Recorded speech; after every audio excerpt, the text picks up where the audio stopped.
Mister प्रशांत, ऐसा है कि there is a bad news for you. आपके फादर को स्टमक कैंसर है, बट अनफॉर्चुनेटली वो फैल भी चुका है और छोटे छोटे स्पॉट्स इसके लीवर में भी आ चुके हैं। That is stage 4 cancer. Stage 4 cancer का मतलब है कि जो इनकी लाइफ है वो कुछ ही महीनों की है। 3 to 6 मंथ्स के बीच में कुछ भी लाइफ हो सकती है।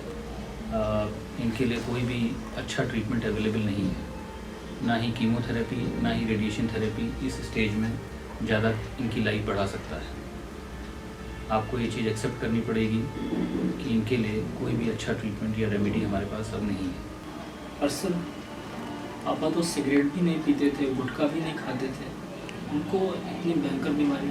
देखिए, मोस्ट ऑफ द केसेस में स्टमक कैंसर का जो कॉज है वो पता नहीं है। शायद इंसेक्टिसाइड और पेस्टिसाइड से लगा हुआ जो खाना हम लोग खा रहे हैं या जो ऑयल हम यूज़ कर रहे हैं उसमें कुछ खराबी है, but the cause is Fairlie unknown और अनफॉर्चुनेटली ये डिज़ीज़ डायग्नोज भी थोड़ी लेट हो पाती है। तो 4-5 महीने में इतना जल्दी वो 4th स्टेज में पहुंच गए। अभी तो ठीक ठाक थे। जी, ये कैंसर बहुत तेज़ी से स्प्रेड करने वाला कैंसर है। कैंसर आने में और सिम्टम आने में कुछ समय होता है। इनका कैंसर तो स्टार्ट हुआ होगा आज से 3 या 4 महीने पहले या 6 महीने पहले, लेकिन तब पेशेंट को हल्की फुल्की दिक्कत होती है जिसको वो नज़रअंदाज कर देता है। हल्का कभी गैस बनी या कुछ हुआ, उसको उसने नज़रअंदाज कर दिया। बट जब वो दिक्कत ज़्यादा होती है तभी पेशेंट्स डॉक्टर्स के पास जाते हैं। और स्टमक कैंसर जिस तरह का ही कैंसर है जो ज़्यादातर केसेस में लेट ही डायग्नोज हो पाता है। ऐसा बहुत से केसेस में होता है, ये आपका पहला केस नहीं है। सर देखिए, अगर हम इन्हें कहीं बाहर ले जाएं इलाज के लिए, अगर कुछ हो सकता तो बताइए। अगर कोई भी ऐसी पॉसिबिलिटी होती तो मैं आपको गाइड करता। इसमें कहीं भी ले जा करके कोई भी फ़ायदा इनको नहीं होगा। ज़्यादा अच्छा ये है कि आप इनको घर में रखें, इनकी सेवा करें, इनकी इच्छाओं को पूरा करें। एट द मोस्ट जो पेन होता है उसके लिए हम लोग मॉर्फिन टैबलेट्स वगैरह देते हैं, तो वो हम मॉर्फिन टैबलेट इनको दिलवा देंगे जिससे कम से कम लास्ट मोमेंट में इनको ज़्यादा पेन ना हो, दर्द ना हो। दैट्स अ ट्रुथ मिस्टर प्रशांत, आपको ये एक्सेप्ट करना पड़ेगा।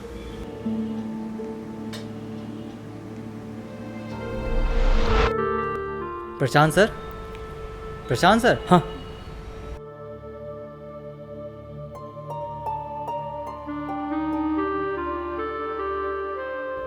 क्या हुआ, घर नहीं जाना है क्या? हाँ, जाना है। तबीयत तो ठीक है ना तुम्हारी? ठीक हूँ, ठीक हूँ।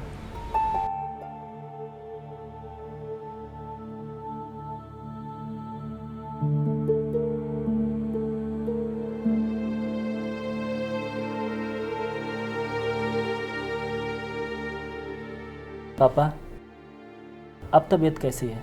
कौन? प्रशांत, ठीक है। मुझको लेकर ज्यादा परेशान मत हुआ करो। हम जानते हैं कि अब भैया पानी।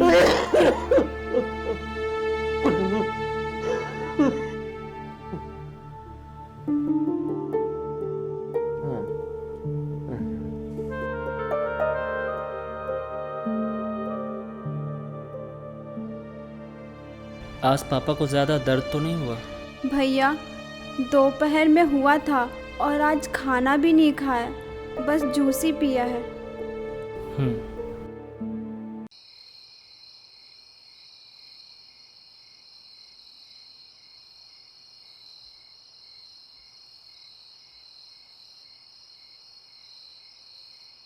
तुम बस इसी प्राइवेट जॉब में अटके रहोगे। ऐसे तो गुजारा हो नहीं पाएगा। लाइफ में जैसे और कुछ है ही नहीं, बस यही रह गया है लाइफ में। तुमने तो सरकारी नौकरी के लिए ट्राई करना भी बंद कर दिया है। नौकरी बगैर पैसों की नहीं लगती, और सरकारी नौकरी पाना इतना आसान नहीं है, और मेरे पास इतने पैसे नहीं है कि घूस दे सकूं। राकेश की सरकारी नौकरी लग गई है और वो इतना एजुकेटेड भी नहीं है, सिर्फ 12वीं पास है। और तुमने तो बीएड किया है। राकेश की नौकरी चाचा के मरने के बाद उन्हीं की जगह पर मिली है, ये क्यों भूलती हो तुम? कैसे भी मिली, पर मिली तो। तुम्हारे कहने का मतलब क्या है? मतलब तुम अच्छी तरह से समझते हो। उठिए भैया, उठिए। हाँ। हेलो, 12 बंद करने का टाइम हो गया है।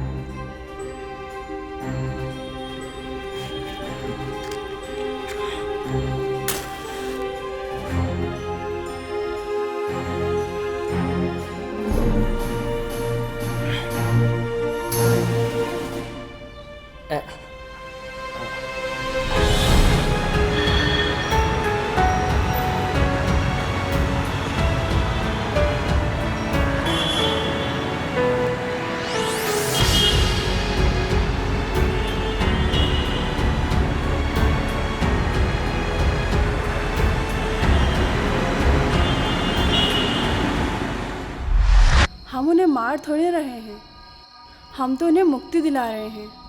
हम ऐसा सोच भी कैसे सकते हैं? ये गलत है। कुछ गलत नहीं है, भावनाओं में नहीं, थोड़ा प्रैक्टिकल होकर सोचो। बल्कि उनकी आत्मा को तो शांति मिलेगी कि मरते मरते भी अपने बच्चों के लिए कुछ भला कर गए। निम्मी, तुम चाहे जितनी भी कोशिश कर लो, मैं जीते जी अपने पिता को नहीं मार सकता। बस फिर वही बात कर रहे हो मारने की। अरे हम उन्हें मार कहाँ रहे हैं, हम तो उन्हें मुक्ति दिला रहे हैं, उनको उनकी तकलीफ़ों से। दिल से नहीं, दिमाग से सोचो। 2 महीने में उनका रिटायरमेंट है, उनको तो जाना ही है ईश्वर के पास। अगर रिटायरमेंट से पहले तो सोचो कितना बड़ा उपकार करके जाएंगे वो हम पे।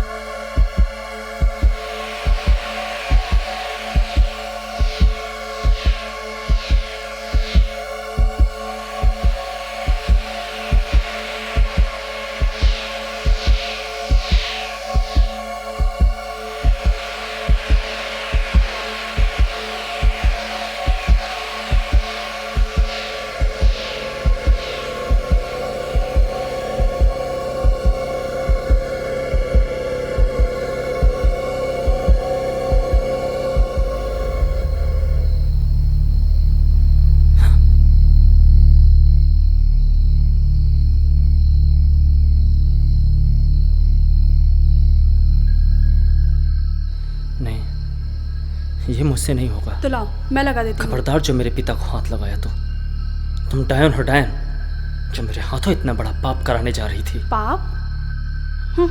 पाप नहीं, पुण्य। मैं तो तुम्हारे पिता को पुण्य करने का मौका दिला रही हूँ। जीते जीते वो कुछ कर ना सके तुम्हारे लिए, कम से कम मरने के बाद उनकी नौकरी अगर तुम्हें मिल जाएगी तो तुम भाग्यशाली बनोगे, और वो पुण्य के हकदार। और तुम अपने बहनों के बारे में भी तो सोचो। चल यहाँ से।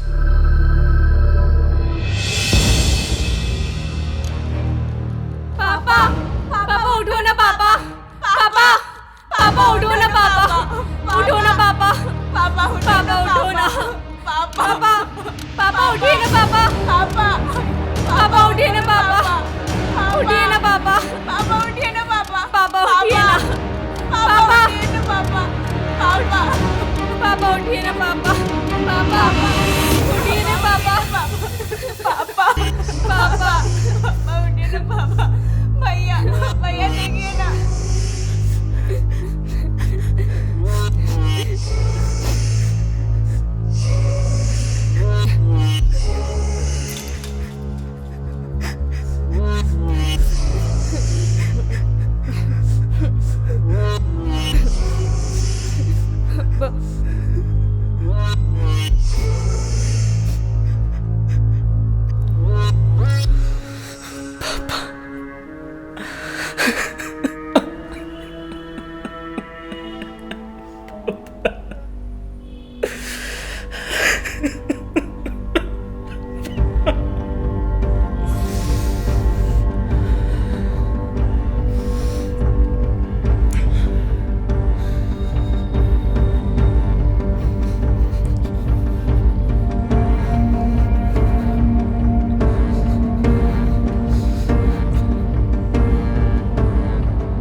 बेटा प्रशांत,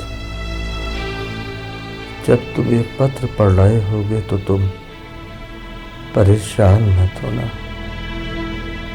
मैंने अपनी इच्छा से खुद को बांधा है। मैं तुम्हारे लिए कुछ कर नहीं पाया। मैंने तुम्हें पढ़ाया, लिखाया, मजबूती से पैरों पर खड़ा होना सिखाया। हाँ, दौड़ाया नहीं, दुनिया की रेस में जीतना नहीं सिखाया, क्योंकि मैं ये सोचता था कि मैंने तुम्हें चलना सिखा दिया है, दौड़ना तुम अपने आप सीख लोगे। मुझे तुमसे कोई शिकायत नहीं। बहू भी ठीक ही तो कहती है। अगर मेरे मरने के बाद तुम लोग का कुछ भला हो जाए तो इसमें हर्जी क्या है। मैं फिर कह रहा हूँ, मुझे तुम लोगों से कोई शिकायत नहीं।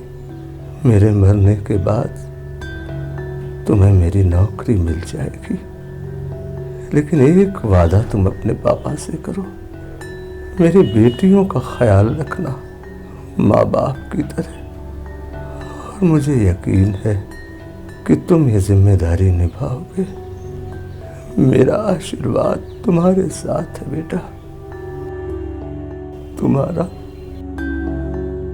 पापा।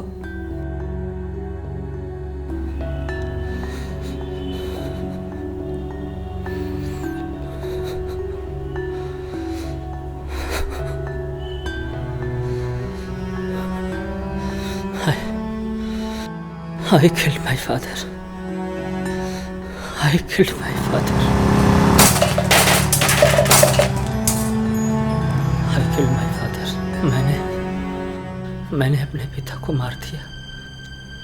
मैंने अपने पिता को मार दिया। अरे भाई, मैंने अपने पिता को क्या हो गया इसे? अरे भाई, क्या हो गया? अपने पिता को मार दिया। हेलो भाई, पिता को मार दिया। उठो। क्या हो गया? क्या हो गया अपने इसे? पिता को मार दिया। उठाओ इसे। हेलो, उठो उठो। हेलो, उठो। मैंने अपने पिता को मार दिया। मैं कातिल हूँ। अरे भाई, तुमने किसी को नहीं मारा है, उल्टे तुम्हें ही चोट आई है। क्या बोल रहा है बे? मैं क्या पक रहा है? मैं कातिल हूँ। अरे यार छोड़ो इसको, ये शराबी है साला। चलो।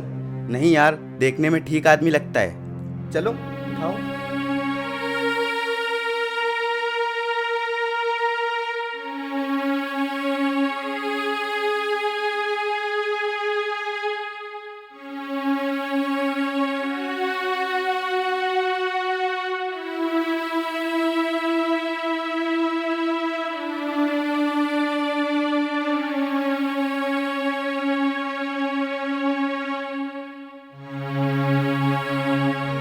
मैंने अपने पिता को मार दिया।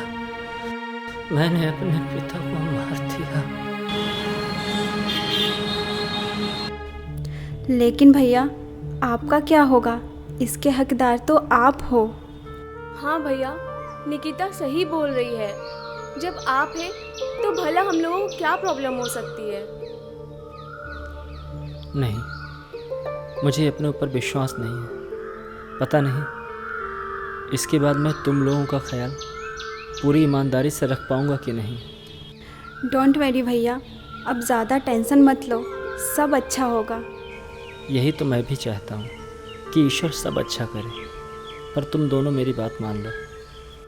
कविता, ये नौकरी मैं तुम्हें दे रहा हूँ। लेकिन भैया। कुछ नहीं, जो मैं कह रहा हूँ उसे सुनो और करो। और हाँ, मुझे तुम पर पूरा विश्वास है कि तुम अपनी छोटी बहन का ख्याल पूरी ईमानदारी से रखोगी। लेकिन भैया आप ऐसे क्यों बोल रहे हैं? आप भी तो हमेशा हमारे साथ रहेंगे। पर मैं जो कर रहा हूँ वही करूँगा। नौकरी ज्वाइन कराने के बाद मैं तुम दोनों को अलग शिफ्ट करा दूँगा। मुझे पता है घर में तुम लोग चैन से नहीं रह पाओगे। भैया, मैं जो कह रहा हूँ सही कह रहा हूँ। मेरी बात समझो बेटा।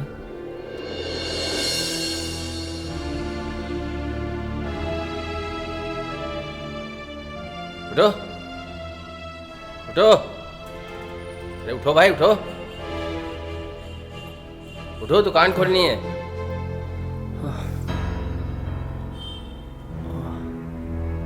क्या हुआ? ठीक तो हो? अरे संभल के।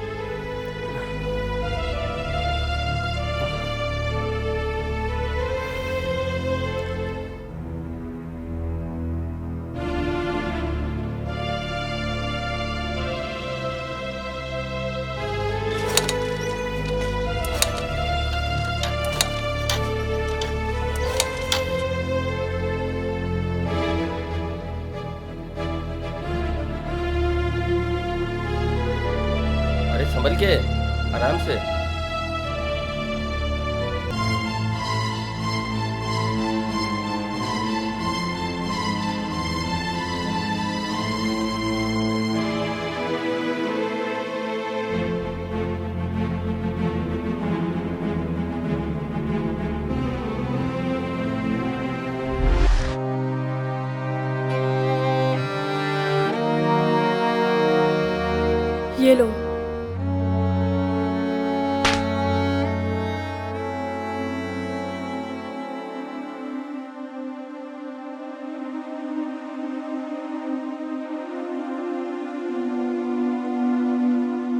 ज़्यादा सोचो मत, ये तो तुम्हें करना ही पड़ेगा।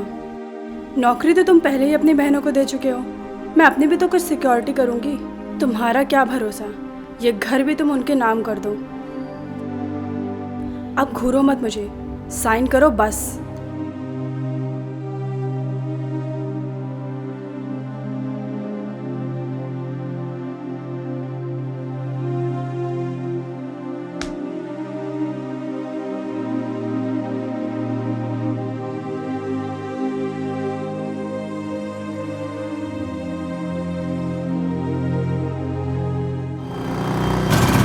आगे का क्या रोड के बीच में आ रहा है?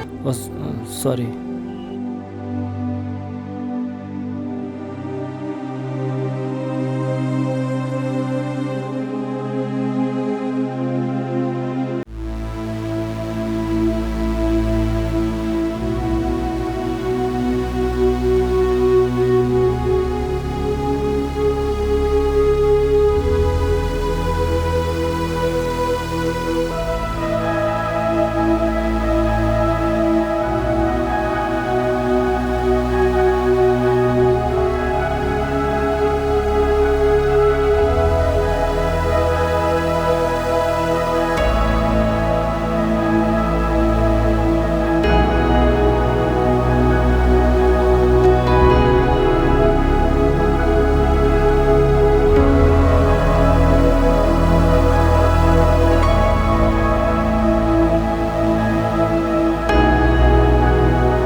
परेशान मत हो, बैठो, मैं आती हूँ।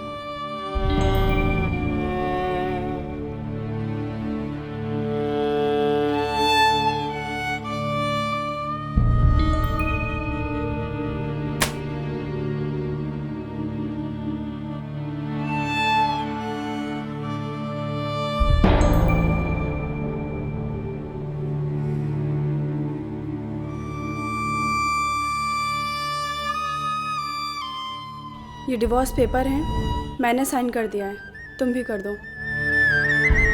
निम्मी, एक बार और सोच समझ लो,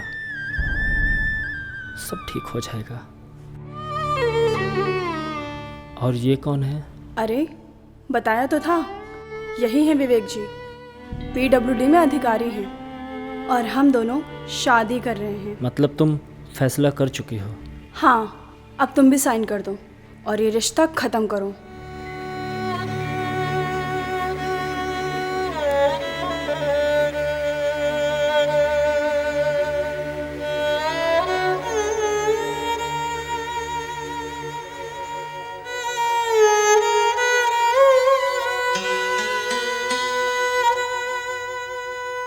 अब इस घर में रहना मेरे अधिकार में नहीं है। घर तो पहले ही तुम्हारे नाम कर चुका हूँ।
भैया